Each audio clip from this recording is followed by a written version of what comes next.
நான் ஏற்கனவே வாங்கின ஸ்ப்ரே மாப்பை மீஷோவில் ரிட்டர்ன் போட்ட உடனேவே நான் வந்து அமேசானில் வந்து இந்த ஸ்ப்ரே மாப் ஆர்டர் பண்ணிட்டேன். இதோட ப்ரைஸ் பார்த்திங்கன்னா ₹600 தான். மீஷோவில் வாங்கினது ₹450. ₹150 தான் ஜாஸ்தி.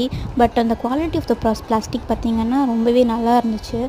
நான் வந்து எனக்கு கொஞ்சம் சர்ப்ரைஸாக தான் இருந்துச்சு. நான் அதுலேயுமே ஹெல்தி ஸ்ப்ரே மாப் தான் ஆர்டர் பண்ணேன். ஆனால் இதில் வந்து பிராண்ட் வேறு மாதிரி இருந்துச்சு. நார்டெக்ஸ் சம்திங் இருந்துச்சு. ஆனால் வந்தது பார்த்திங்கன்னா ஹெல்தி ஸ்ப்ரே மாப் டப்பா தான் வந்திருக்கு. இது ஓப்பன் பண்ணி பார்த்தா அதுக்கும் இதுக்கும் பயங்கர டிஃப்ரென்ஸு நல்லா தெரியுது. மீஷோவில் நான் வாங்கினது வந்து செம்ம டூப்ளிகேட் ப்ராடக்ட்டுன்னு. எல்லா பார்ட்ஸையுமே அசெம்பிள் பண்ணியாச்சு. இந்த பாட்டிலில் எந்த லீக்கேஜுமே இல்லை. இதை வந்து நல்லா ஸ்ப்ரேவும் வந்து நல்லா ஒர்க் ஆச்சு. இனிமேல் வீடு மாப் பண்ணுற வரைக்கும் நம்ம வெயிட் பண்ண தேவையில்ல. சின்ன சின்ன கீழே விழுற தண்ணி, அழுக்கு எல்லாத்தையுமே டக்குன்னு ஸ்ப்ரே மாப் எடுத்து ஸ்ப்ரே பண்ணிடலாம். அமேசானில் போயிட்டு ஸ்ப்ரே மாப்னு நீங்கள் டைப் பண்ணிங்கனாவே பெஸ்ட் செல்லரில் இந்த மாப் தான் வரும். செக் பண்ணி பாருங்கள்.